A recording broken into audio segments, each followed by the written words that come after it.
this. 2 glass panels that reveal your very own custom Aston Martin helmets. Just unbuckle it like this, like that, very simple, and you get a beautiful Formula 1 green style helmet. But why do you need a helmet with a car? You don't wear helmets with cars. That's because this thing has absolutely no roof. And why would you get a car with no roof? We'll talk about that in just a second. Let me just put this back. Before we get there, I want to show you guys just the back because it has some pretty cool features. This is pretty cool. This takes all the attention, but what you have running down the middle is a little space. And what's cool is that the taillights run across the back, but they also double as a spoiler. That's pretty cool. I like it. Very innovative. So you got the wind running through here, pushing the back of the car down, generating downforce, but above it, you get a very elegant Aston Martin light. Also, gigantuous rear diffuser in the back, carbon fiber. The white line will indicate just how big it is. And underneath it is this dual exhaust, which sounds incredible. So obviously, you guys probably have a lot of questions. You know, why does it have no roof? Why are there spots all over the car? That's because this thing is basically a modernized version of the 1959 Le Mans winning DBR1. So they got the same car, same color, same spots, no roof, and they just made it modern and fresh. And I think it looks absolutely incredible. There are only 88 of these in the entire world, and this thing will cost you about $940,000. Okay, so the front, you have an enormous grille that goes from end to end to increase cooling. And over here, you have a somewhat subtle double nostril right there. And what that does, obviously, enhances cooling even more, but it also gives the car more space to hold its enormous V12 engine. Also, why not? Headlights are pretty cool. They've got these kind of like stair shapes on the side. Pretty cool, I like it. Some carbon fiber touches over here.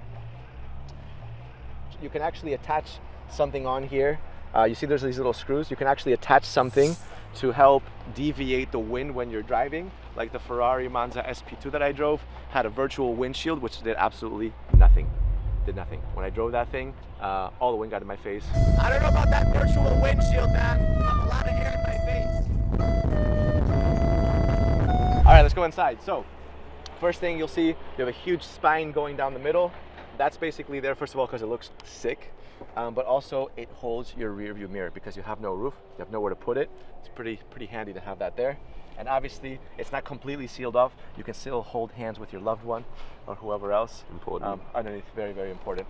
All right, so my favorite feature of the inside is right there. Usually I don't get hyped about glove boxes, but this thing doesn't have a glove box. Instead, it has a very, very fancy schmancy Aston Martin leather pouch. You know, you can just unclip that like this. Very elegant, very high quality.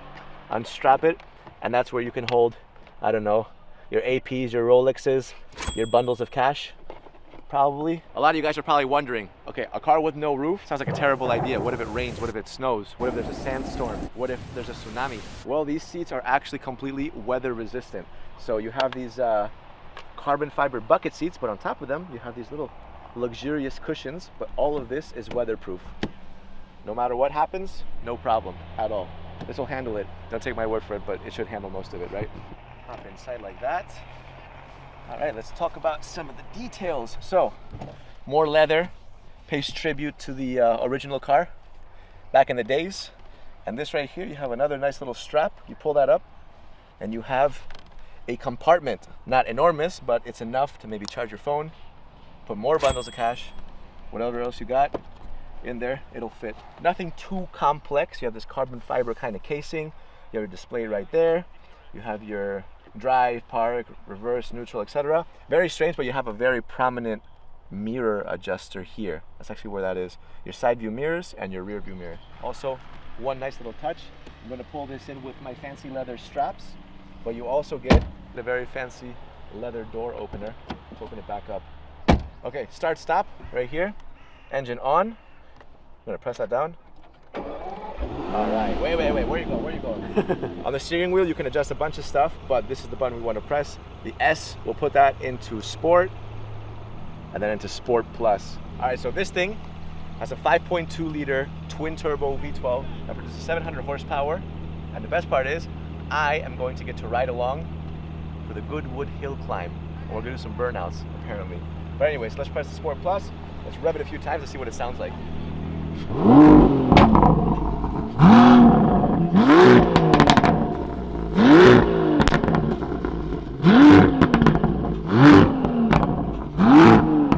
Those pops sound beautiful, absolutely beautiful. It's like addictive, you know? I'm trying to get the perk. Oh yeah, there it is. Very strange.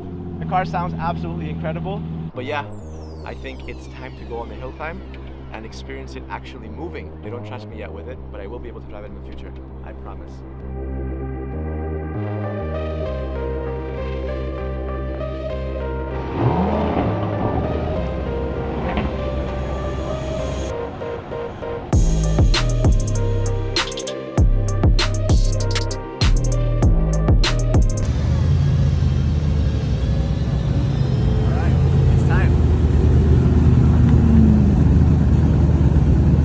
Final hill climb. We're gonna try to do a little burnout, maybe. Nice. Yeah, you're cool.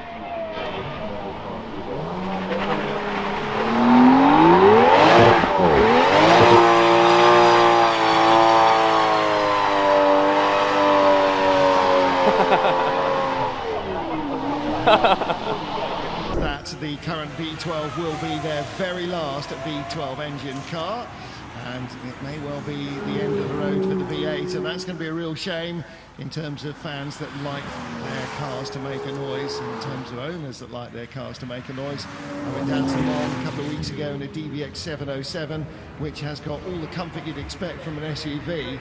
It just sounds and goes like a NASCAR racer. It's just the most astonishing thing.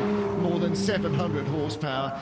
I didn't even venture into Sport Plus mode because I just couldn't go there. I do feel your ride down would have been a little bit more dynamic in the V12 Vantage Speedster with your head and shoulders, well, we're both tall people, out of the top of the car. The buffeting, it had to be exciting, but on the way back, I think you'd have been too tired for that.